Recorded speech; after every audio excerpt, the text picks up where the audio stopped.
नमस्कार दोस्तों, स्वागत है आपका मेरे YouTube channel NP the fire में। आज फायर की रोशनी हमारे इतिहास को ढूंढता हुआ उस राजा मनु के एक पुत्र इक्ष्वाकु पर पड़ता है। इक्ष्वाकु कालांतर में एक नाम ही नहीं, एक बहुत ही विराट वंश बन गया।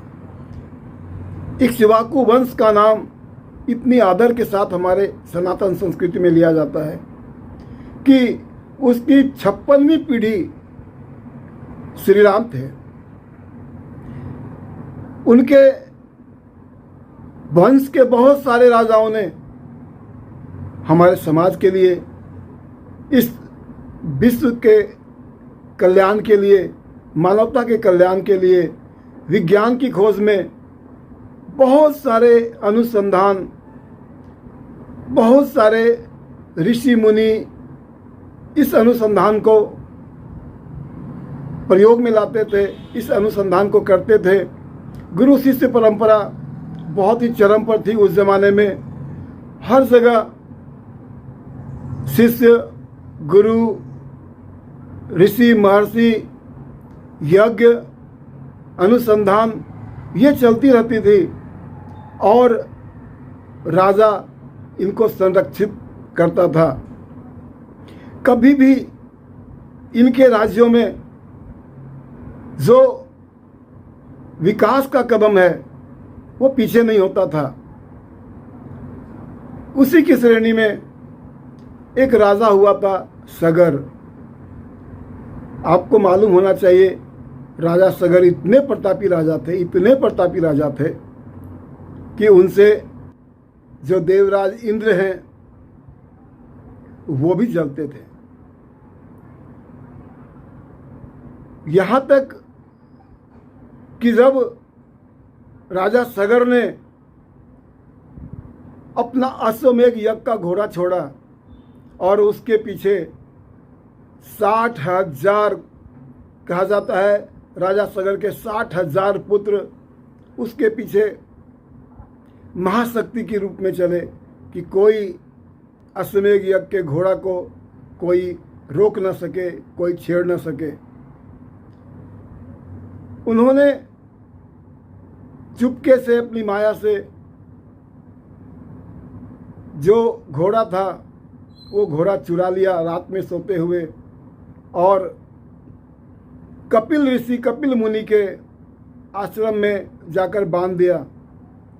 कपिल मुनि भी समाधि में लीन थे, वो इस बात को जान नहीं पाए।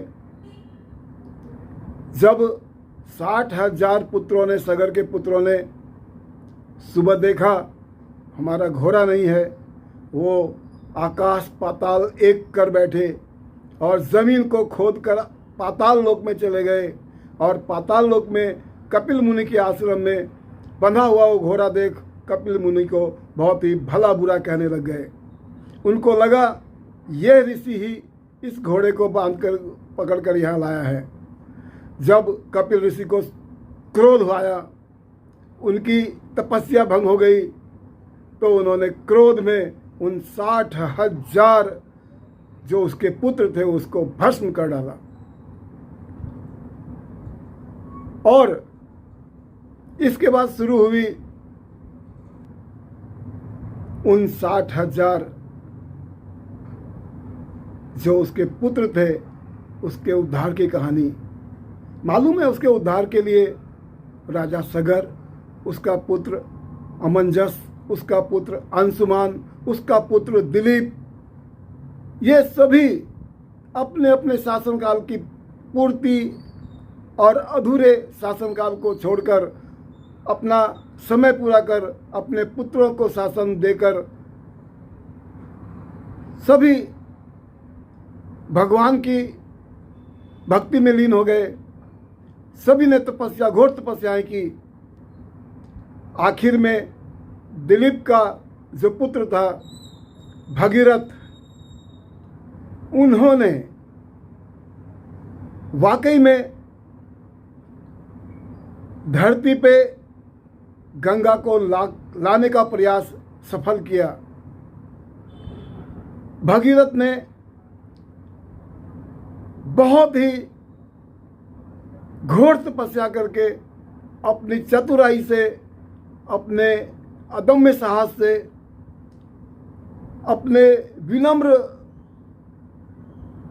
भाव से सभी देवताओं को प्रसन्न किया और शिव को प्रसन्न करने के बाद गंगा को धरती पे लाने का वरदान पाया और गंगा को धरती पर लेकर आए।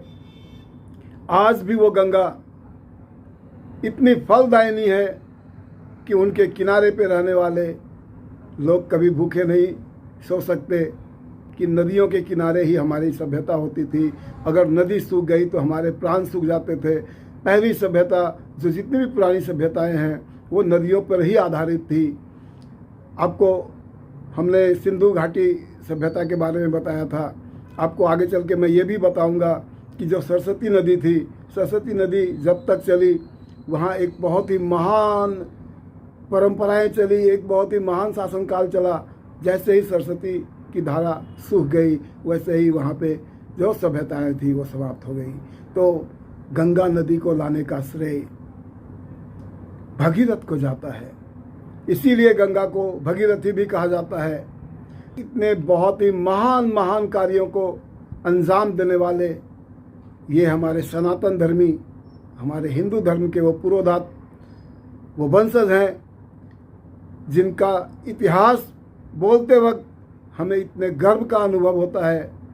तो फिर हमारे इतिहास भी उतनी जब मजबूत है, उतना ऊर्जावान है, उतनी ऊंचाइयों पे है, तो फिर हम भी वो जल्द ही, वो दिन दूर नहीं कि फिर से अपने आप को विश्व में बहुत उच्च शिखर पे प्रस्तुत करें, साबित करें।